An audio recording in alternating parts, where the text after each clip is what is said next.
Film की शुरुआत में ब्लिंकी एक कहानी सुनाता है कि बहुत साल पहले धरती पर इंसान के साथ ट्रोल्स भी रहा करते थे, लेकिन कुछ समय बाद उनमें युद्ध छिड़ गया। पर कुछ अच्छे और दयालु ट्रोल्स इंसानों के साथ मिलकर बुरे ट्रोल्स के खिलाफ लड़ने लगे। इसके बाद मेरली नाम की एक शक्तिशाली जादूगर ने दुनिया में शांति बनाए रखने के लिए एक एम्यूलेट बनाया, जिसकी मदद से इवल ट्रोल्स की हार हुई। जिसके बाद इंसानों ने ट्रोल्स को आर्केडिया के ठीक नीचे भेज। अब हजारों साल बीत गए जब एक ट्रोल हंटर कांजीवर इवल ट्रोल से लड़ते हुए मारा गया और जादूगर मर्लिन का एमुलेट जो अब तक कांजीगर के पास था जिम के हाथ लग गया, जिससे वो ट्रोल हंटर बन गया। बुरे ट्रोल्स के विरुद्ध जंग में उसकी मदद उसके दोस्त क्लेरा, डक्सी और टोबी के अलावा कुछ एलियंस भी करते हैं। लेकिन एक दिन कुछ शक्तिशाली विजर्ड्स ने उस एमुलेट को तोड़कर ट्रोल्स के राजा की जान ले ली, और उनकी एक साथी नेम नैरी आर्केन ऑर्डर का साथ छोड़कर इंसानों का साथ देती है। दरअसल आर्केन ऑर्डर उन विजर्ड्स के ग्रुप को कहा जाता है। उसी दिन से बाकी विजर्ड्स नारी को वापस लाना चाहते हैं, क्योंकि तीनों के कंबाइंड ताकत से ही वो जेनेसिस शील्ड को खोल सकते हैं। पर जेनेसिस शील्ड के खुलने पर क्या होगा ये ब्लिंकी को भी नहीं पता।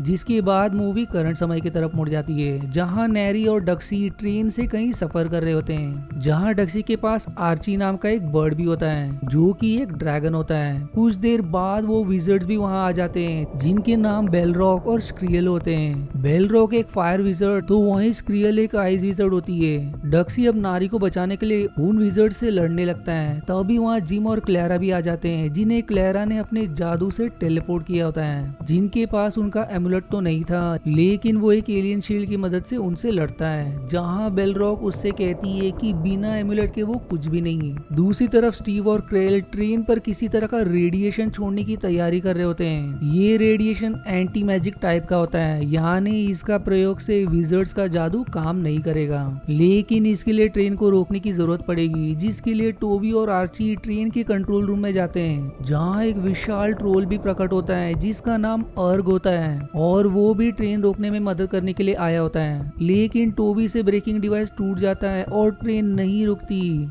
इसलिए स्टीव और क्रेल अपनी वैन से ट्रेन का पीछा करते हैं। और जब ट्रेन एक फ्लाईओवर के ऊपर से जा रही होती है तो उस पर एंटी मैजिक रेडिएशन छोड़ते हैं, जिससे बेलरॉक और स्क्रियल का जादू खत्म हो जाता है। लेकिन ये सब सिर्फ कुछ ही देर तक हो पाता है, क्योंकि ट्रेन आगे बढ़ जाती है और रेडिएशन का असर खत्म हो जाता है। ट्रेन के ऊपर जिम बेलरॉक से लड़ रहा होता है, लेकिन बेलरॉक उसे ट्रेन से गिरा देती है, जिसे क्लेयर स्टीव के वैन में ट्रांसपोर्ट कर देती है। आगे जाकर ट्रेन फ्लाईओवर से गिरने लगती है, जिससे अर्ग रोकने की कोशिश करता है, लेकिन समय रहते डक्सी अपने जादू का प्रयोग करके ट्रेन के लिए पटरियां बना देता है, जिससे ट्रेन सड़क पर आ जाती है। और इससे पहले कि वो किसी बिल्डिंग से टकराए अर्ग ट्रेन को रोक देता है, जिसके बाद सभी ट्रेन से बाहर आ जाते हैं, जहां स्क्रियल अर्ग और टोबी को बर्फ में जकड़ लेती है, जबकि बेलरॉक कुछ इंसानों के आसपास आग जला देती है, जिसके बाद वो नारी को हवा में उड़ा देते हैं। लेकिन डक्सी नारी का हाथ पकड़कर नीचे खींचने लगता है, जहां बेलरॉक कहती है कि अगर उन्होंने नारी को हमारे साथ आने नहीं दिया तो उनके दोस्त और इंसान मारे जाएंगे।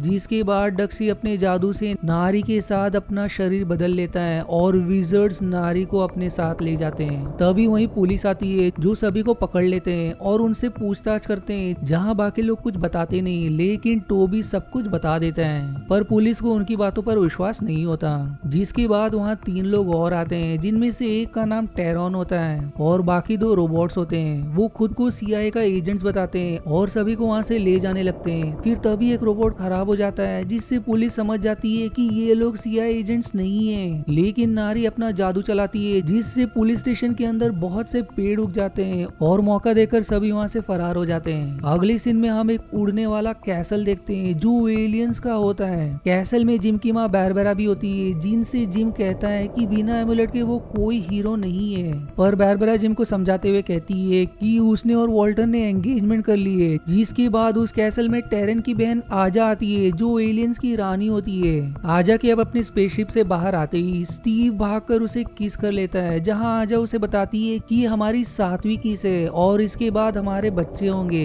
स्टीव कहता है कि क्या अब आजा प्रेग्नेंट हो जाएगी, जिस पर आजा जवाब देती है कि प्रेग्नेंट स्टीव होगा। और तभी स्टीव प्रेग्नेंट भी हो जाता है, जिसके बाद सभी मीटिंग करते हैं, जहां ब्लिंकी एक किताब को पढ़कर बताता है कि बेलरॉक और स्क्रियल जेनेसिस शील्ड खोलना चाहते हैं और जेनेसिस शील्ड खुलने से 3 टाइटन्स बाहर आ जाएंगे और उनके यूनिवर्स के सेंटर में पहुंचने पर धरती का पुनर्जन्म होगा, यानी कि पूरी धरती नष्ट होकर फिर से बनेगी।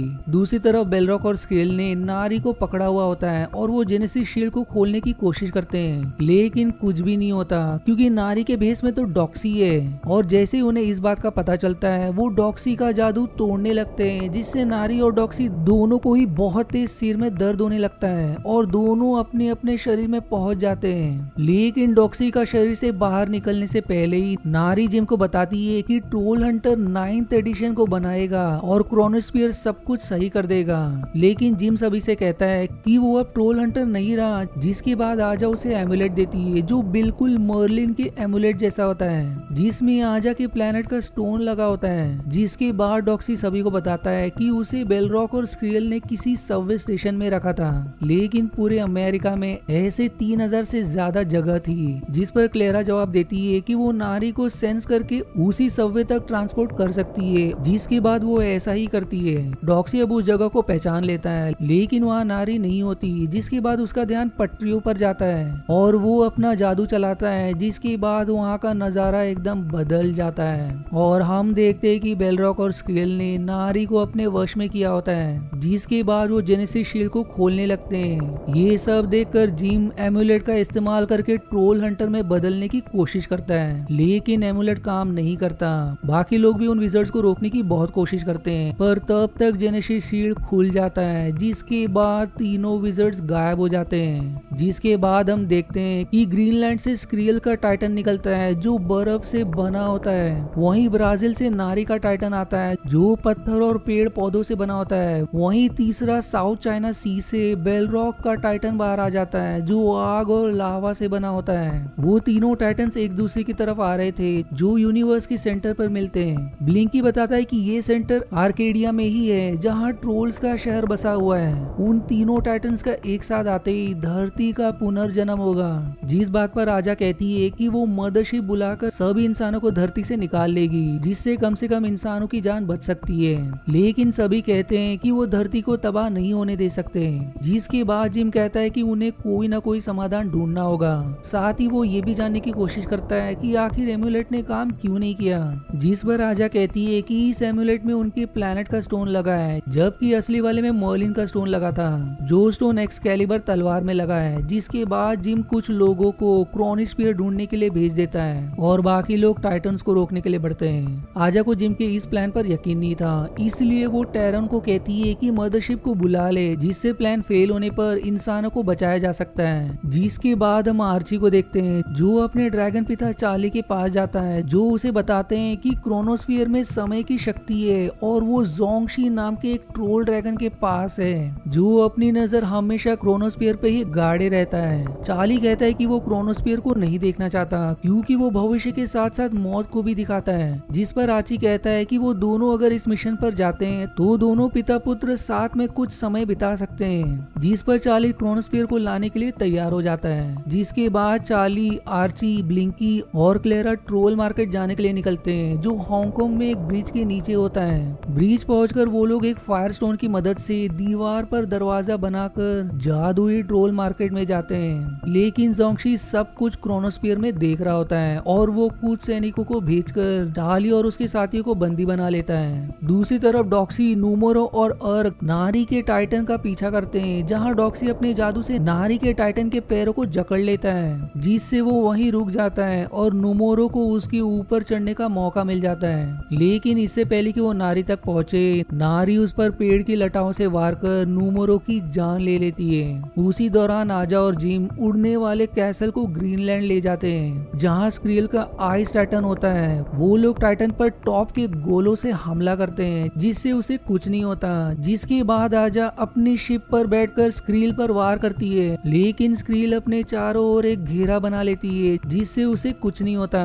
फिर वॉल्टन जिम को एक रस्सी की मदद से टाइटन के पास पहुंचाने की कोशिश करता है, जिससे जिम वहां पहुंचकर विस्फोटकों से टाइटन को खत्म कर सके। लेकिन रस्सी की हुक निकल जाती है, जिससे जिम नीचे गिरने लगता है, जिसे बचाने के लिए वॉल्टन उड़कर जाता है। लेकिन उसके पंख जम जाते हैं। फिर भी वो जिम को कैसे तो बचा लेता है और अपने पंख पर जमी बर्फ को हटाकर वो खुद ही विस्फोटक लेकर आइस टाइटन को नष्ट करने के लिए उड़ चलता है। जिसके बाद एक बहुत बड़ा धमाका होता है जिसमें टाइटन तो नष्ट होता ही है लेकिन वोल्टन की भी जान चली जाती है, जिससे जिम और बारबरा बहुत दुखी होते हैं। पर तभी टाइटन फिर से जुड़ने लगता है और फिर से एक होने पर वो अब आर्केडिया की तरफ बढ़ने लगता है। जिसके बाद आजा जिम और टोबी को लेकर हांगकांग चली जाती है जहाँ बेलरॉक के फायर टाइटन ने हर तरफ तबाही मचाई होती है और वो ब्रिज को भी तोड़ने वाला होता है। ये वही ब्रिज था जिसमें से ट्रोल मार्केट जाने का रास्ता होता है। फिर तभी वहाँ बारबाटोस नाम का एलियन एक बड़े से रोबोट को लेकर आता है जो फायर टाइटन से काफी लड़ने के बाद उसे अंत में पराजित कर देता है। लेकिन फायर टाइटन फिर से उठ खड़ा होता है और उस रोबोट को नष्ट कर देता है। पर समय रहते बारबाटोस रोबोट से बाहर आ जाता है वरना उसकी जान चली जाती है। इधर ट्रोल मार्केट में आर्ची किसी तरह क्रोनोस्फीयर को हासिल कर लेता है और बाकी लोग जोंगशी के सैनिकों से लड़ने लगते हैं। लेकिन उनके ट्रोल मार्केट से बाहर निकलने से ठीक पहले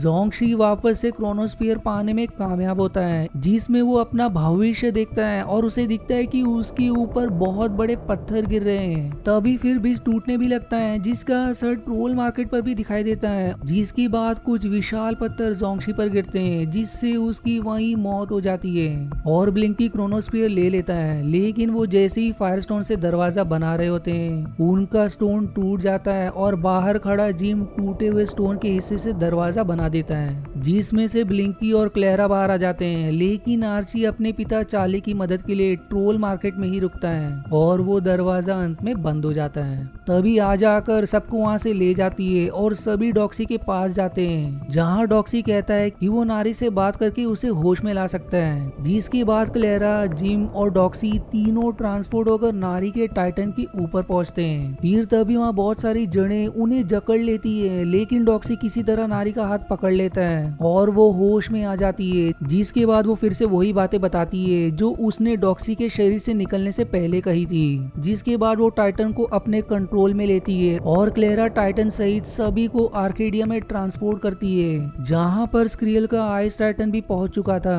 अब नारी अपने टाइटन की मदद से स्क्रियल के टाइटन पर टूट पड़ती है और बहुत देर तक लड़ने के बाद स्क्रियल अपने आइस टाइटन की मदद से नारी के टाइटन के दिल में अपना हाथ डाल देती है जिससे नारी बर्फ में जमने लगती है। लेकिन इससे पहले कि उसकी मौत हो जाए वो अपने टाइटन की मदद से स्क्रियल के टाइटन के दिल पर वार करती है जिससे स्क्रियल की वहीं मौत हो जाती है। पर नारी भी बर्फ में जमकर मारी जाती है और उनके टाइटन्स भी नष्ट हो जाते हैं। लेकिन बेलरॉक का टाइटन अब भी आर्केडिया की तरफ बढ़ रहा होता है और किसी को कुछ समझ नहीं आता कि जब दो टाइटन्स नष्ट हो चुके हैं तो ये अकेला क्यों बढ़ रहा है, क्योंकि तीनों के मिलने पर ही धरती का पुनर्जन्म होगा। जिसके बाद ब्लिंकी फिर से किताब के पन्ने पलटता है और जिम देखता है कि किताब में दो पन्ने आपस में जुड़े हुए हैं जिन्हें ब्लिंकी ने पढ़ा ही नहीं। उस पन्ने को पढ़कर ब्लिंकी बताता है कि अगर एक भी टाइटन आर्केडिया पहुंचकर हार्डस्टोन को हासिल कर लेगा तो भी धरती का पुनर्जन्म होगा।